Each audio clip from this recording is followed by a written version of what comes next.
Hi hello and ನಮಸ್ಕಾರ ಎಲ್ರಿಗೂ welcome back to my new vlog. Hope ಎಲ್ಲರೂ ಚೆನ್ನಾಗಿದ್ದೀರಾ ಅಂತ ಭಾವಿಸ್ತಾ ನನ್ನ ನ್ಯೂ ವ್ಲಾಗ್ಗೆ ನಿಮ್ಮೆಲ್ಲರಿಗೂ ಬ್ಯೂಟಿಫುಲ್ ಸ್ವಾಗತ. Welcome back to my new vlog. ಇವತ್ತಿನ ವ್ಲಾಗ್ನ ವಿಶೇಷತೆ ಏನಪ್ಪ ಅಂತ ಅಂದರೆ ಇವತ್ತು ಒಂದು ಕುಕ್ಕಿಂಗ್ ರೆಸಿಪಿ ಅಂತಲೇ ಹೇಳ್ಬೋದು. ಏನಪ್ಪ ನಾನು ಮಾಡ್ತಿರೋದು ಅಂದರೆ ಶಾರ್ಟ್ ಆ್ಯಂಡ್ ಸ್ವೀಟಾಗಿ ಸಿಂಪಲಾಗಿ ಮಾಡೋವಂಥದ್ದು. ಏನಂದರೆ ಜಾಕ್ ಫ್ರೂಟ್ ಸೀಡ್ದು ಡ್ರೈ ಫ್ರೂಟ್ ಲಾಡು ಮಾಡೋಣ ಅಂತ. ಡ್ರೈ ಫ್ರೂಟ್ ಅಂದಿದ ತಕ್ಷಣ ಇದು ಏನದು ಡ್ರೈ ಫ್ರೂಟ್ಸ್ ಹಾಕಿ ಲಾಡು ಮಾಡ್ತೀನಿ ಅಂತಲ್ಲ, ಜಾಕ್ ಫ್ರೂಟ್ ಇರುತ್ತಲ್ವ, ಹಲಸಿನ ಹಣ್ಣು, ಅದರದ್ದು ಬೀಜ ಇರುತ್ತಲ್ವ, ಅದನ್ನು ಯೂಸ್ ಮಾಡಿಕೊಂಡು ನಾವು ಒಂದು ಲಾಡು ಮಾಡೋದು. ನೋಡೋಣ ಅದು ಹೇಗೆ ಬರುತ್ತೆ ಅಂದ್ಬಿಟ್ಟು ಔಟ್ಕಮ್ಮು, ಅದಕ್ಕೆ ಹೇಗೆಲ್ಲ ಮಾಡಬೇಕು, ಏನೆಲ್ಲ ಇಂಗ್ರೀಡಿಯೆಂಟ್ಸ್ ಹಾಕಬೇಕು ಅಂತ ಸಿಂಪಲ್ಲಾಗಿ ಹೇಳ್ಕೊಡ್ತೀನಿ. Keep watching through out the video. ಈ ಥರ ಹಲಸಿನ ಯಾರು ನೋಡಿರಲ್ಲ, ಜಾಕ್ ಫ್ರೂಟ್ನ ಪ್ರತಿಯೊಬ್ಬರು ನೋಡಿರ್ತೀರ. ಮತ್ತು ಜಾಕ್ ಫ್ರೂಟ್ ಎಲ್ಲರಿಗೂ ಆಲ್ಮೋಸ್ಟ್ ಆಲ್ ಇಷ್ಟ ಇರುತ್ತೆ. ಸೊ ಈ ಥರ ಜಾಕ್ ಫ್ರೂಟ್ಸ್ ಇರುತ್ತಲ್ವ, ಇದ್ರದ್ದು ಸೀಡು ಇಲ್ಲೆಲ್ಲೋ ಇರಬೇಕು. ಈ ಥರ ಏನಿರುತ್ತೆ ಈ ಸೀಡ್ಸ್ನೆಲ್ಲ ತೆಗ್ದು ನಾನು ಒಂದು ಕಡೆ ಹಾಕಿ ಇಟ್ಕೊಂಡಿದ್ದೀನಿ. ಸೊ ಈ ಸೀಡ್ಸ್ನ ಯೂಸ್ ಮಾಡಿಕೊಂಡು ನಾನು ಇವತ್ತು ಸ್ವೀಟ್ ಐಟಮ್ ಮಾಡ್ತಿರೋದು. ಇದರಿಂದ ಒಂದು ಲಾಡು ಪ್ರಿಪೇರ್ ಮಾಡ್ತಿದ್ದೀನಿ. ಸೊ ಇದಕ್ಕೆ ಏನೆಲ್ಲ ಹಾಕಬೇಕು, ಯಾವ ರೀತಿ ಪ್ರಿಪೇರ್ ಮಾಡ್ತೀನಿ ಅನ್ನೋದಾದರೆ ಸೊ ನೋಡ್ತಾ ಇರಿ. ಏನು ಮಾಡಬೇಕು ಅಂತ ಅಂದರೆ, ಒಂದು ಫ್ರೈಯಿಂಗ್ ಪ್ಯಾನ್ನ ತೊಗೊಂಡು ಇದರೊಳಗಡೆ ಏನಿರುತ್ತಲ್ವ ಈ ಹಲಸಿನ ಬೀಜ ನೀಟಾಗಿ ಕೆಳಗಡೆ ನೋಡ್ತಿರ್ಬೋದು ನೀವು, ಸ್ವಲ್ಪ ತುಪ್ಪ, ಒಂಚೂರು ಕುಕ್ಕಿಂಗ್ ಆಯಿಲ್ನ ಆ್ಯಡ್ ಮಾಡ್ಕೊಂಡಿದ್ದೀನಿ.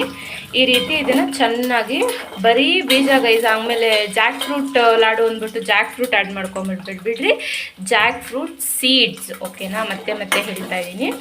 ಈ ರೀತಿ ಬೀಜಗಳನ್ನ ಏನು ಮಾಡ್ಕೊಬೇಕು, ಫ್ರೈಯಿಂಗ್ ಪ್ಯಾನಲ್ಲಿ ಹಾಕ್ಕೊಂಡು ನೀಟಾಗಿ ಈ ರೀತಿ ನೋಡಿ, ಈ ಥರ ಈ ರೀತಿ ಗೋಲ್ಡನ್ ಲೈಕ್ ಒಂಥರ ಫ್ರೈ ಕಲರ್ ಬರ್ತಿದೆಯಲ್ಲ, ಈ ಥರ ಟರ್ನ್ ಆಗೋ ಗಂಟ ನಾವು ನೀಟಾಗಿ ಈ ಥರ ಫ್ರೈಯಿಂಗ್ ಪ್ಯಾನಲ್ಲಿ ಹುರ್ಕೊಬೇಕು. First step. ಇವಾಗ ನೀವು ನೋಡಿಬೇಕಂದ್ರೆ ಜಸ್ಟ್ ನಾನು ಆಮೇಲೆ ಫ್ರೈ ಮಾಡೋಕ್ಕೆ ಹೇಳಿದೆ ಅಂದ್ಬಿಟ್ಟು ಸುಮ್ಮನೆ ಹಿಂಗೆ ಹಾಕ್ಬಿಟ್ಟು ಫ್ರೈ ಮಾಡೋದಲ್ಲ. ಅದು ಯಾವ ಥರ ಆಗಬೇಕು ಗೊತ್ತಾ, ಒಳಗಡೆ ಲೈಕ್ ಅದೊಂಥರ ಇದನ್ನು ನಾವು ಸಿಪ್ಪೆ ತೆಗಿತೀವಿ, ಲೈಕ್ ಫ್ರೈ ಆಗಿ ಒಣಗಿದ ಮೇಲೆ ಅದು ಒಳಗಡೆ ನೋಡಿ ಇಲ್ಲಿ ಕಾಣಿಸ್ತಿದೆಯಲ್ಲ, ಇದು I think you are able to see.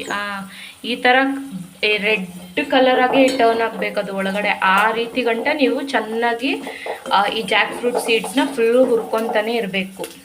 ಈ ರೀತಿ ನೀವು ಫುಲ್ಲು ರೆಡ್ಡಿಶ್ ಆಗೋ ಥರ ಫ್ರೈ ಮಾಡ್ಕೊಬೇಕು. ಇದನ್ನು ಸಿಪ್ಪೆ ತಕ್ಕೊಬೇಕು. ಆಮೇಲೆ ನೆಕ್ಸ್ಟು ಏನು ಹಾಕ್ಕೊಬೇಕು ಅಂದರೆ, ಇಲ್ಲಿ ನಾನು 100 ಗ್ರಾಮ್ಸ್ ಇದು ಏನು ಕಡಲೆ ಬೀಜ ತೊಗೊಂಡಿದ್ದೀನಿ, ಓಕೆನಾ. ಸೇಮ್ ಇದಕ್ಕೂ ಅಷ್ಟೇ ಸ್ವಲ್ಪ ತುಪ್ಪನ ಆ್ಯಡ್ ಮಾಡ್ಕೊಂಡಿದ್ದೀನಿ. ಕಡಲೆ ಬೀಜನೂ ಅಷ್ಟೇ ನೀವು ನೀಟಾಗಿ ಹಿಂಗೆ ಚೆನ್ನಾಗಿ ಹುರ್ಕೊಬೇಕು. ಅದೇ ಫ್ರೈಯಿಂಗ್ ಪ್ಯಾನ್ಗೆ ನೀವೇನು ತುಪ್ಪ ಅಥವಾ ಆಯಿಲ್ನ ಏನು ಹಾಕಿರ್ತೀರ ಅದೇ ಸೇಮ್ ಫ್ರೈಯಿಂಗ್ ಪ್ಯಾನ್ಗೆ ಕ್ಲೀನಾಗಿ ಕಡಲೆ ಬೀಜನ ಹುರ್ಕೊಂಡು ಬನ್ನಿ. ಕಡಲೆ ಬೀಜನೂ ಅಷ್ಟೇ ನೀವು ಹುರಿದ್ಬಿಟ್ಟು ಏನದು ಸಿಪ್ಪೆನ ರಿಮೂವ್ ಮಾಡ್ಕೊಬೇಕಾಗುತ್ತೆ. ಜಾಕ್ ಫ್ರೂಟ್ ಸೀಡು, ಇದು ಏನದು ಕಡಲೆ ಬೀಜ, ಗ್ರೌಂಡ್ ನಟ್ಸು ಮತ್ತು ಆಲ್ಮಂಡ್ಸು, ಈ 3ನ ನೀವು ಈ ಥರ ಎಣ್ಣೆಯಲ್ಲಿ ಫ್ರೈ ಮಾಡಿಕೊಂಡು 3 ಕೂಡ ಅಷ್ಟೇ ಸಿಪ್ಪೆನ ರಿಮೂವ್ ಮಾಡ್ಕೊಬೇಕು. ಆಮೇಲೆ ಇದೇ ಫ್ರೈಯಿಂಗ್ ಪ್ಯಾನ್ಗೆ ಕಡಲೆ ಬೀಜ ಹುರ್ಕೊಂಡ್ಮೇಲೆ ಇಷ್ಟು ಜಾಸ್ತಿನೂ ಹಾಕ್ಕೊಳಲ್ಲ, ಸುಮ್ಮನೆ ಒಂದು ಇದಕ್ಕೆ ಅಂದ್ಬಿಟ್ಟು ಈ ಥರ ಚೆನ್ನಾಗಿ ಇದನ್ನು ಅಷ್ಟೇ ಫ್ರೈ ಮಾಡ್ಕೊಂಡು ಎತ್ಕೊಳ್ಳಿ. ಬೀಜನ ನಾವು ಈ ಥರ ಏನಂತೀವಿ ಫ್ರೈ ಮಾಡಿದ್ಮೇಲೆ ಫುಲ್ ನಾನು ಹೇಳಿದ್ನಲ್ಲಾಗಲೇ, ಈ ಜಾಕ್ ಫ್ರೂಟ್ ಸೀಡ್ನ ಫುಲ್ಲು ರೆಡಿಶ್ ಆಗೋವರೆಗೂ ನಾವು ಫ್ರೈ ಮಾಡ್ಕೊಬೇಕು. ಇದನ್ನು ಫ್ರೈ ಮಾಡ್ಕೊಂಡ್ಮೇಲೆ ನಾವು ಹೆಂಗೆ ಅಂದರೆ ನೋಡಿ, ಜಸ್ಟ್ ಹಿಂಗೆ ಕೈಯಲ್ಲಿ ಹಿಡ್ಕೊಂಡು ನಾವು ಹಿಂಗೆ ರೈಪ್ ಮಾಡಿದ ತಕ್ಷಣ ನೋಡಿ ಈ ಥರ ಫುಲ್ಲು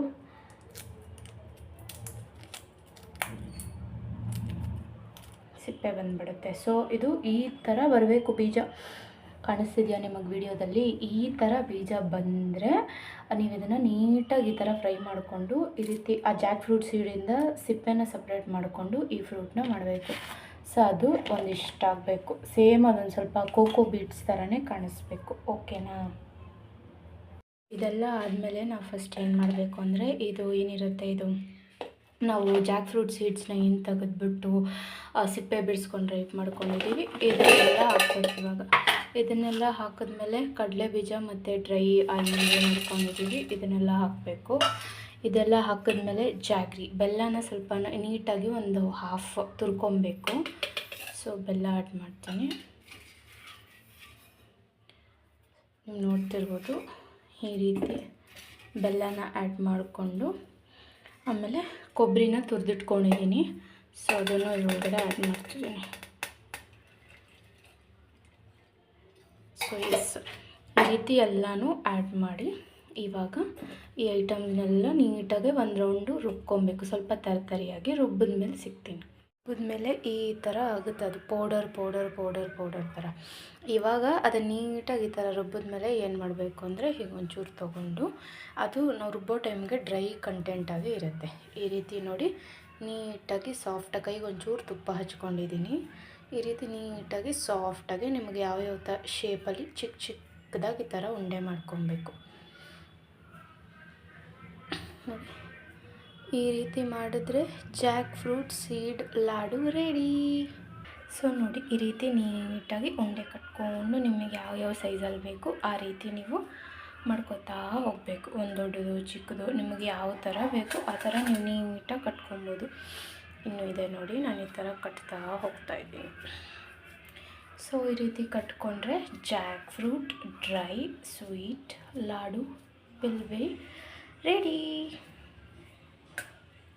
ಇಷ್ಟೇ ಸಿಂಪಲ್ಲು, ಏನಂತಾರೆ ಜಾಕ್ ಫ್ರೂಟ್ ಸೀಡಿಂದ ಮಾಡೋಂಥ ಸ್ವೀಟ್ ರೆಸಿಪಿ. ನಿಜ ತುಂಬ ಚೆನ್ನಾಗಿತ್ತು. ನಾನು ಫಸ್ಟ್ ಟೈಮ್ ಟ್ರೈ ಮಾಡಿದ್ದು, ಎಲ್ಲ ಹಾಕಿ ತೋರಿಸ್ದಂಗೆ ಸಕ್ಕದಾಗಿ ಬಂತು. ಟೇಸ್ಟ್ ಮಾತ್ರ ನಿಜ ತುಂಬ ಚೆನ್ನಾಗಿದೆ. ಯಾವಾಗಾದರೂ ಮನೇಲಿ ಲೈಕ್ ಜಾಕ್ ಫ್ರೂಟ್ ತಂದಾಗ ಹಲಸಿನಣ್ಣು ಎಷ್ಟು ನಾವು ಇಷ್ಟಪಟ್ಟು ತಿಂತೀವೋ ಹಾಗೆ ಸೀಡ್ಸ್ ಕೂಡ ನಾವು ಏನಾದರೂ ಒಂದು ರೀತಿಲಿ ಯೂಸ್ ಮಾಡ್ಬೋದು ಅನ್ನೋದಕ್ಕೆ ಇದೆ ಉದಾಹರಣೆ, example. So which is a very nice food actually. ಸ್ವಲ್ಪನೇ ಇಂಗ್ರೀಡಿಯೆಂಟ್ಸ್ ಯೂಸ್ ಮಾಡ್ತೀವಿ, ಏನಂತ ಹೈ ಇಂಗ್ರೀಡಿಯೆಂಟ್ಸ್ ಅಥವಾ ಐಟಮ್ಸ್ ಹಾಕ್ತೀವಿ ಅಂತಲೂ ಏನಿಲ್ಲ. ಇವಾಗ ನೀವು ನೋಡ್ದಂಗೆ ಜಾಕ್ ಫ್ರೂಟ್ ಸೀಡ್ಸ್ ಹೆಂಗೂ ಇದ್ದೇ ಇರುತ್ತೆ ಮನೇಲಿ, ಕಡಲೆ ಬೀಜನೂ ಇರುತ್ತೆ, ಆಲ್ಮಂಡ್ಸು ಇದ್ದೇ ಇರುತ್ತೆ ಮನೇಲಿ, ಎಕ್ಸ್ಟ್ರಾ ಬೆಲ್ಲನೂ ಮನೇಲಿ ಇರುತ್ತೆ, ಕೊಬ್ಬರಿನೂ ಮನೇಲಿರುತ್ತೆ. Just we should make some time and make ಅಷ್ಟೇ. ಸ್ವಲ್ಪ ಟೈಮ್ ಕನ್ಸ್ಯೂಮಿಂಗ್ ಪ್ರೋಸೆಸ್ಸೇ ತುರ್ಕೊಳೋದು ಅದೆಲ್ಲ. ಮತ್ತು ರೈಪ್ ಮಾಡಿ ನಾನು ತೋರಿಸಿದ್ನಲ್ಲ ಜಾಕ್ ಫ್ರೂಟ್ ಸೀಡ್ನ, ಅದನ್ನು ನೀಟಾಗಿ ಸ್ವಲ್ಪ ಬಿಡಿಸ್ಕೊಬೇಕು. ಅದೆಲ್ಲ ಬಿಟ್ಟರೆ ತೆಗೆದು ಸೈಡ್ಗಿಟ್ರೆ, ಬಟ್ ತಿನ್ನೋವಾಗ ನಿಜವಾಗೂ ತುಂಬ ಚೆನ್ನಾಗಿರುತ್ತೆ. I hope you all guys like this video. ಯಾರಾದರೂ ಮನೇಲಿ ಟ್ರೈ ಮಾಡಿದ್ರೆ ಈ ವಿಡಿಯೋನ ನೋಡಿಕೊಂಡು ಹೇಗೆ ಬಂತು ಅಂತ ಕಮೆಂಟ್ ಸೆಕ್ಷನಲ್ಲಿ ತಿಳಿಸಿ. ಮತ್ತು ನಿಮ್ಗೆ ಇಷ್ಟ ಆಯಿತಾ ಇಲ್ವಾ ಅಂತಲೂ ಕೂಡ ತಿಳಿಸಿ. ಸೊ ಎಸ್, ಇದಾಗಿತ್ತು ನನ್ನ ಇವತ್ತಿನ vlog. Hope you all guys will like it. ಮತ್ತು ನೆಕ್ಸ್ಟ್ ವಿಡಿಯೋದಲ್ಲಿ ಆದಷ್ಟು ಬೇಗ ಸಿಗುವ. Until then all of you take care, keep smiling and spread happiness to all the people around you. Thank you so much for watching my vlogs.